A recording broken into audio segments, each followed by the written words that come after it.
la variedad que tenemos, etcétera, etcétera. Pero realmente, cuando hablamos del primer pantalón femenino, ¿exactamente de qué estamos hablando? ¿De la primera vez que una mujer se pone un pantalón o algo así tipo pantalón? ¿O cuando se comercializa el primer pantalón? ¿O cuando se ve públicamente una mujer en pantalón? Ya de una forma, pues, que es públicamente en la calle, ¿no? La conquista de la calle como ese gran fenómeno de fotografía de sociedad. Bien, vamos a ver si salimos de esta clase sabiendo realmente qué quiere decir esto, porque al pantalón le vamos a dedicar muchos capítulos, o al menos unos cuantos capítulos, porque tiene muchísima información. Hay infinidad de variedades, no es lo mismo un pantalón palazzo que un pantalón de pijama de playa, o un pantalón vaquero, o un pantalón de corte madre, que se dice, de estos cortes 80, etcétera, etcétera. ¿Por qué surgen y qué transforman, ¿no? Vamos a empezar un poco por lo que es la génesis de la primera vez que se ve un pantalón en una mujer. Bueno, Amelia Bloomer es un personaje con la suficiente importancia, aunque pueda ser un poco desconocido, al cual le vamos a dedicar un capítulo por todos sus grandes cambios y sobre todo toda su lucha en pro de la mujer y sobre todo un tipo de estética, ¿no? Y cómo usa la estética como señal de protesta. Yo creo que es uno de los claros ejemplos. Bien, Amelia Bloomer, aquí la vemos en grabado y en una de las primeras fotografías. La fotografía se inventó alrededor de 1830. Estamos viendo una mujer que lucha en un momento de grandes luchas sociales, de revoluciones y demás, lucha por los derechos de la mujer. Y ella se llega a vestir, lo vemos en la imagen del grabado, con una especie de, bueno, vemos un vestido todavía de corte clásico, lo que es la falda, bueno, pues con ese cancán, pero en cambio abajo opta por una especie de pantalón, de pantalón, porque al fin y al cabo son dos perneras, como señal de protesta.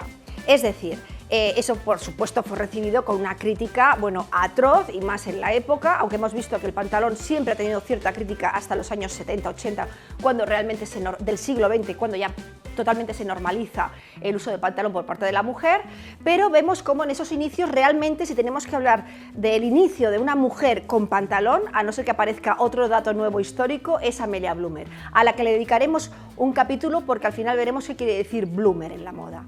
Bien, vamos más allá y entramos casi 70 años después de ella, ¿no? Ya al final del siglo XIX, 1890-1910, ese momento que es la Belle Époque.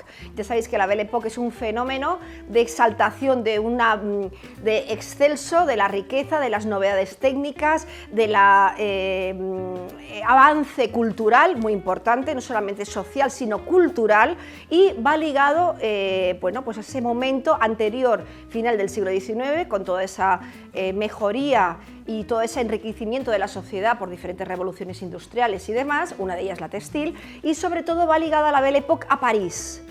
Es un fenómeno que la Belle Époque se encuentra en todas las grandes ciudades de Europa y de Estados Unidos, pero está ligado exclusivamente a París porque es verdad que París vive su gran momento de oro, tiene varios en la historia, uno de ellos es ese. Bien, en ese momento de la Belle Époque, en ese final, lo que sería 1890-1910, hay uno de los conceptos que se incorpora y que luego se va a normalizar en los años 20, es el concepto del ocio deportivo. El ocio deportivo es para quien tiene tiempo libre, porque el que no tiene tiempo libre es porque está trabajando, ¿no? Ocio deportivo va ligado también a dinero. Entonces vemos cómo ese boom del deporte, el cual hemos hablado varias veces, cómo todo el tema del deporte influye en la moda, o bien porque al final nos quedamos con esos elementos que vienen del deporte, o bien porque el deporte crea una mejoría técnica de la cual la moda se aprovecha. Bueno, pues vemos que se junta ese mix, el ocio deportivo, la novedad técnica y los cambios culturales. Una sociedad para la élite, hablemos siempre en estas palabras, pues una élite burguesa cultural que no todo el mundo es tan moderno, pero hay una parte que sí que está muy por delante de los tiempos, ¿no? Con cierta libertad, sin llegar al libertinaje, pero cierta, vamos a decir, promiscuidad. Y eso es importante para el tema del pantalón, a lo que se le va a asociar. Bien. Ese es un primer elemento que tenemos como caldo de cultivo social, ya sabemos que los cambios no vienen solos, y en ese caldo de cultivo sociocultural y económico, el uso del pantalón empieza a estar asociado en la mujer a la práctica del deporte. Aquí tenemos dos elementos, dos imágenes, Una de las amazonas, esta foto de la amazona realmente no corresponde a final del 19 ni principios del 20, corresponde a una imagen de los años 20, pero me viene muy bien, aunque aquí ya hay una aceptación mucho más grande, me viene muy bien para ver cómo dos amazonas visten de diferente forma. Una va con falda de amazona, y la otra falda de montar, y la otra va con pantalón. Bueno, pues eso es lo que se podía encontrar en ese momento, a finales del 19, principios del 20, que hay una ligera parte de mujeres que usan ese pantalón de amazona, sacado un poco del pantalón masculino de amazona, para un más abombachado, sacado del pantalón masculino de hombre para montar a caballo, más abombachado, más cómodo, y que lo lleva cuando el común denominador de las mujeres que montan a caballo van todavía con falda. Y por otro lado tenemos esta imagen, que sí ya es una imagen una ilustración de finales del 19, donde una mujer, bueno, pues va con la bicicleta, un elemento también al cual le vamos a dedicar un capítulo, y va con esos pantalones abombachados, como un poco lleva la amazona, que realmente, bueno, pues está sacado de la indumentaria masculina de la bicicleta y del golf también, ¿no? Bueno, pues lleva esa chaqueta tan de finales del 19, esa chaqueta con esa manga, esa cintura raquítica, ese corsé todavía encorsetada, pero en cambio lleva un pantalón abombachado, porque lo que le permite es montar en bicicleta. Que os voy a decir que esto también, aunque era para una élite, era muy polémico, porque el pantalón en la mujer siempre ha estado cargado de polémica, porque se asocia a mujer rebelde y libre, que huye de las etiquetas sociales de te has de poner esto porque eres mujer. Bien, ¿qué va a pasar más adelante? Bueno, aquí pasan 3-4 años, pero es que pasa mucho en esos años. En 1909, se da un fenómeno que va a marcar muchísimo a la sociedad y la cultura de la élite de la época, pero también a la moda, que son los ballets rusos, la compañía de Diaghilev. Diaghilev crea un concepto maravilloso, que es decir, voy a coger los mejores bailarines de las mejores compañías rusas de ballet. El ballet era un patrimonio ruso que se bailaba en París, de donde hacían dinero, pero el ballet está muy asociado a la escuela rusa. Bien, y lo voy a hacer unos montajes totalmente transgresores, donde va a haber una gran infraestructura en vestuario, y donde nos vamos a salir de ese ballet clásico de las bailarinas de Degas con el tutú y demás. Es decir, es un poco el preámbulo de la danza contemporánea, ¿no? Pero una danza contemporánea con mucho lujo y mucho recargamiento. No es la danza contemporánea de Isadora Duncan, sino es una danza con ese regusto de un tiempo pasado siempre fue mejor, porque en ese momento se dan dos grandes cambios. Uno, un espíritu orientalista, japonista, que ya venía de lejos, y orientalista que se impone en la cultura de la época, esa especie de adoración por ese oriente idealizado, o ese oriente persa, que estaríamos más en este estilo de las mil y una noches, de una especie de fábula, ¿no? De una ensoñación donde, bueno, pues los bailarines y las bailarinas van con esas perlas, con esos cuerpos, exhibiendo mucho el cuerpo físico, y donde además, bueno, la exhibición de la carne es una exhibición muy estética. Pensemos que es la época también, bueno, pues de Colette con esos bailes, o la Bella Otero también, ¿no? Todas cubiertas con perlas y demás, donde se juega mucho el concepto de la sensualidad. Bien, bueno, pues en este caldo de cultivo los ballets rusos de Diaghilev arrasan en Europa, es lo más buscado, lo más demandado por esa élite cultural burguesa que quiere ver otras cosas, y crea moda. Pero también porque estamos en una época donde todo lo oriental, ese concepto orientalizante, está de moda. Pensemos que es la época donde veníamos ya de un japonismo, que es una gran moda, y ahora tendemos hacia una especie de orientalismo, porque también empiezan las expediciones a Egipto, a Persia, etcétera, etcétera, ¿no? Todo el tema del boom de la arqueología. Bien, estamos en un caldo de cultivo que luego se va a permear en la moda. Bien, ¿y qué quiere decir esto con el pantalón? Bueno, pues aquí vemos todo este espíritu orientalizante, y vamos a ver como uno de los mejores creadores de la historia de la moda del siglo XX, pero sobre todo de esa época, que es un ser excepcional en cuanto a concepto, va a llevar esa moda al pantalón. Va a ser Paul Poiret con el minarete. pero vamos a ver un momento antes. Estamos viendo que en ese momento, 1909-1911, el pantalón, digamos, el minaret, el traje, el vestido minaret, está asociado a 1911 por una fiesta, que vamos a ver ahora qué quiere decir, ¿no? Pero en ese momento que tenemos toda esta lucha social y todo este momento de sufragismo, por un lado de mujeres modernas que luchan por los derechos de otras mujeres que no se pueden manifestar, hemos de decir que también se manifestaban ante la policía y con las medidas de seguridad, porque tampoco era normal que una mujer se manifestase porque no tenían derecho a manifestarse de alguna manera.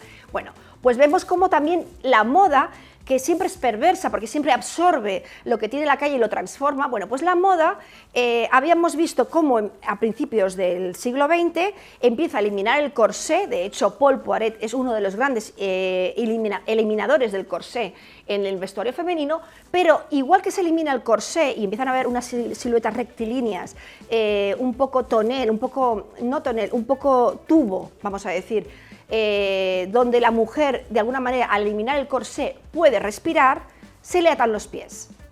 Eso es lo que va a ser la falda trabada.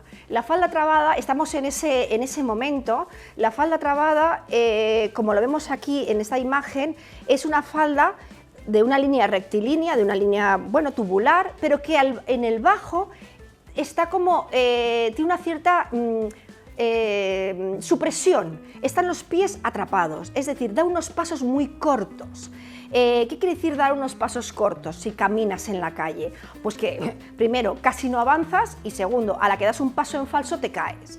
Bueno, pues la falda trabada hace una pequeña evolución y las mujeres o los diseñadores empiezan a incorporar primero botones un poco escondidos que permitan abrir la falda y luego de una forma bien visible. También es verdad que luego se tenderán a hacer unas faldas dentro del concepto del vestido que tengan ciertas capas, que tengan cierta abertura, que nos permita marcar el paso, que nos permita hacer el paso más fluido. Pero realmente la falda trabada yo creo que es una evolución de ese corsé que nos quitaban primero. En cuanto se pierde el corsé y podemos respirar, nos atan los pies, porque además hay un rechazo generalizado al uso del pantalón, que todavía está muy metido en la esfera del deporte y de una élite, ¿no? Bueno, pues de alguna manera viene a ser una cadena más con la que tiene que bregar la mujer, con lo cual cuando estalle el pantalón estallará por todo lo alto. Y aquí es donde viene Paul Poiret. Paul Poiret, que había trabajado ya ese concepto de falda, de alguna manera estaba trabajando, porque al final las líneas, las siluetas se imponen. Bueno, pues Paul Poiret en el año 1911, con todo ese caldo de cultivo de lo orientalizante y ese caldo de cultivo de buscar, de alargar, de llevarse el pantalón, que tenía un entorno muy deportivo, al entorno de la indumentaria, presenta una colección que lo que hace, una colección, de hecho va a ser el gran orientalista de la moda, a él se le conoce como el rey, el mago de la moda, pero también como el pasha de la moda, y ese concepto es importante para este capítulo. Bien, pues él cuando presenta esta colección monta un gran baile que se llamará el baile de las 1002 noches, un poco jugando con las 1001 noches, bueno, para presentar esos vestidos y crear una fiesta donde todo el mundo, pues un baile, no vamos a decir de máscaras, es un baile de época donde todo el mundo, bueno, pues va vestido en ese estilo, ¿no? Es una forma de presentar su colección.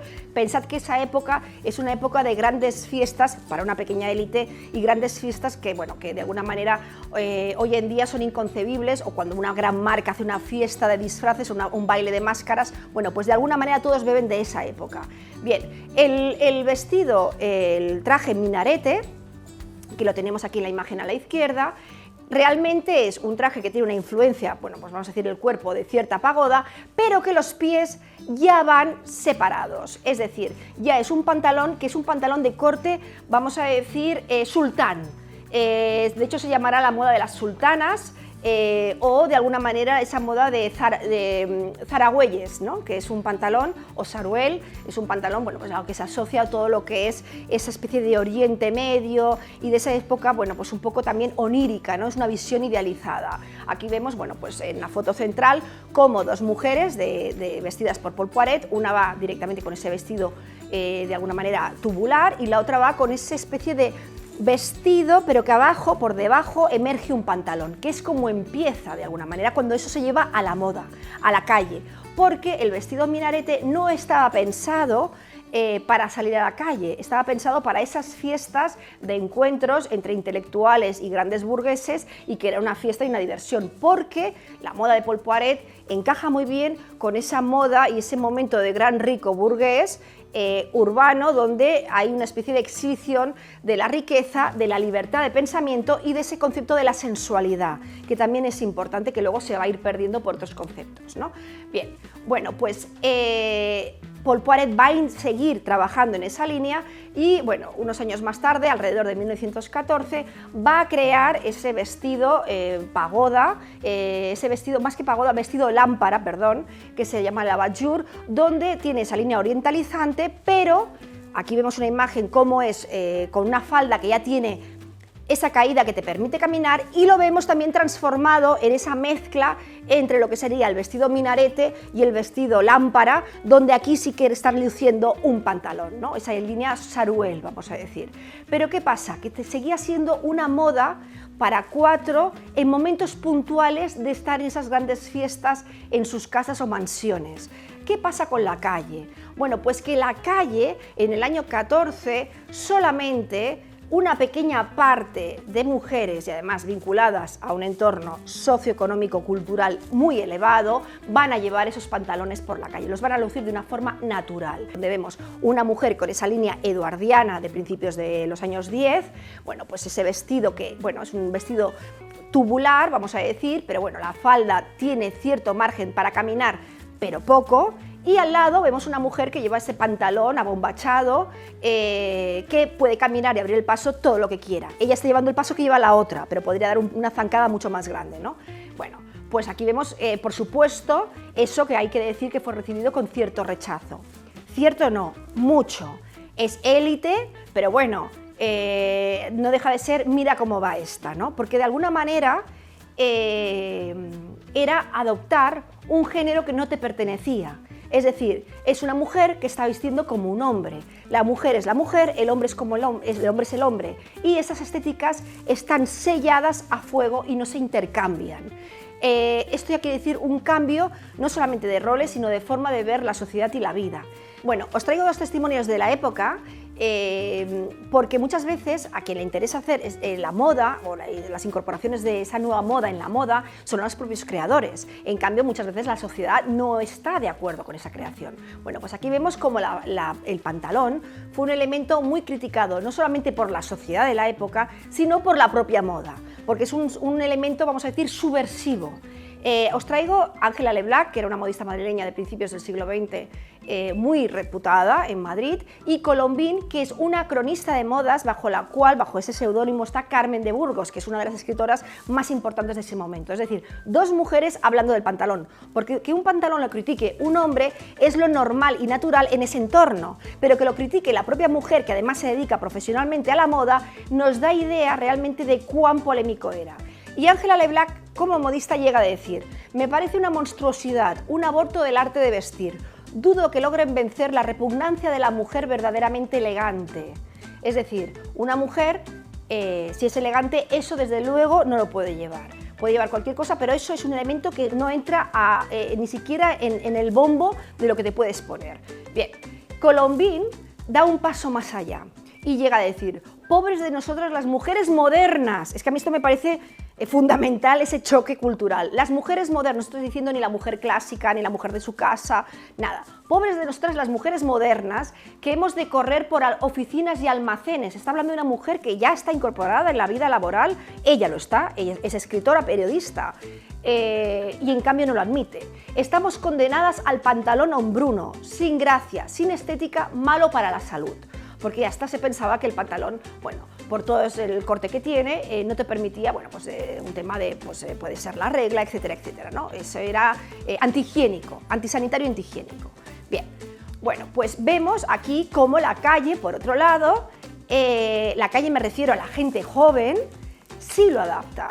y vemos esta foto del Heraldo de Madrid, del periódico de la época, en el año 11, es decir, el mismo año donde se presenta el minaret, como las modas, a pesar de que los medios eran los que eran, las modas enseguida se contagiaban por la prensa, ¿no? Y 3 chicas de Madrid en una pista de patinaje, pues llevando esa falda, ese pantalón abombachado, o falda pantalón en un caso, que un día hablaremos de la falda pantalón, porque aunque es de la misma época, tiene ciertas variaciones, que lo explicaremos para que no haya confusión, y vemos aquí cómo son 3 chicas jóvenes que simplemente se están divirtiendo, y un pantalón te permite patinar, desde luego, con muchísima más gracia y que tengas menos opciones de caerte, ¿no?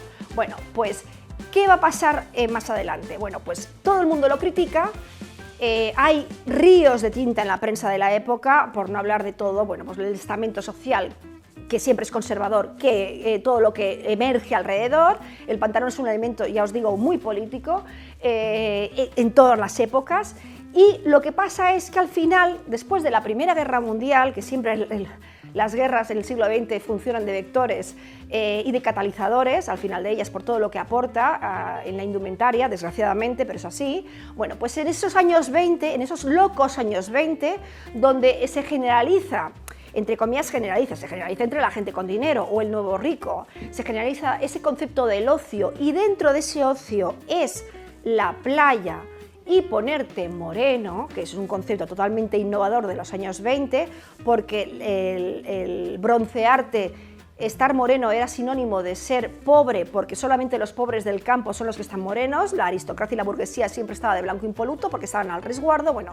pues en ese concepto de cambiar, en esos años 20, cambiar los conceptos de sí, de significado, estar moreno es moda, y si yo soy rico, soy joven y me va bien la vida, lo que hago es veranear y ponerme morena. Bueno, pues el pantalón va a entrar por la arena, va a entrar y va a ser lo que se va a llamar los pijamas.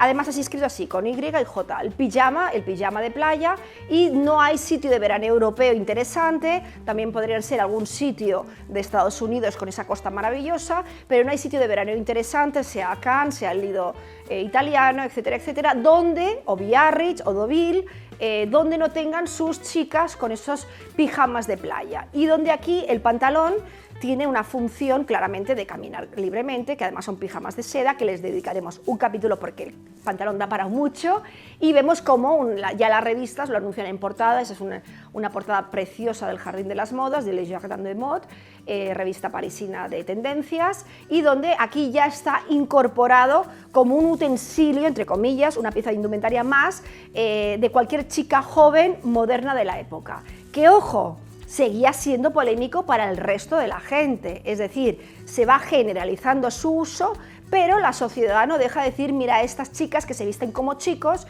que llevan el pelo a lo chico, que bueno, que además se ponen esta ropa, el punto, por ejemplo, la imagen de la ilustración ya nos da idea de que llevan unos jerseys de punto, con lo cual el punto marca la silueta del cuerpo. Bueno, pues estas chicas que son lo peor de lo peor, que son tan modernas y tan idealizadas a posteriori, bueno, pues son una de las que hacen que el pantalón avance, y esto ya no va a tener vuelta atrás, porque aunque tenemos muy claro el pantalón en los años 40, tanto a nivel laboral como a nivel de cine por esas grandes divas, el pantalón realmente, su entrada en la sociedad es una entrada, bueno, pues elitista y goteo, pero goteo hasta que es un charco.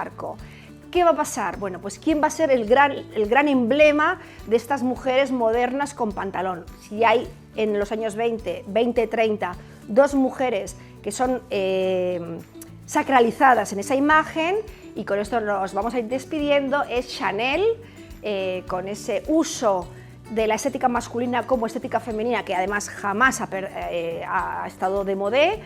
Bueno, Chanel ella misma es la imagen de su propia marca, y vemos que está en la playa, en la arena, en esos sitios, creo que eso es Deauville, donde abre una de las tiendas, abrirá en Deauville, abre Deauville y Biarritz y luego abrirá en París, es decir, abre en sitios de veraneo antes de abrir en la capital, y vemos que está en la playa con perlas, ¿no? Bueno, pues esta idea de voy arreglada, la playa no es tanto el exhibir el bañador, sino el socializar también, ¿no? Entonces, como aquí el pantalón juega un elemento claramente de moda y de cambio social, ¿no? Y luego la otra imagen icónica es Marlene Dietrich, con ese juego tan perfecto de jugar al cambio de rol, que como yo creo que poca gente lo ha hecho tan bien como Marlene Dietrich, ¿no? Un símbolo muy aperturista de su momento, y aquí no es que vaya con una estética de un pantalón, no, es que va vestida directamente de hombre.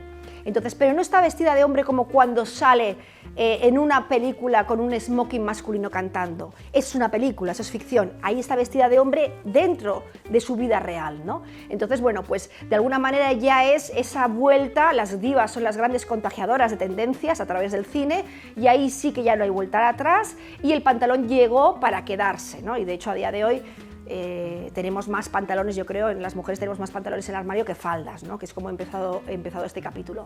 Bueno, pues hasta aquí este pequeño bloque dedicado al pantalón femenino, donde luego en otros capítulos sucesivos iremos viendo tipos de pantalón y qué quieren decir en su época. Y hasta aquí, espero que os haya gustado y nos vemos en el siguiente.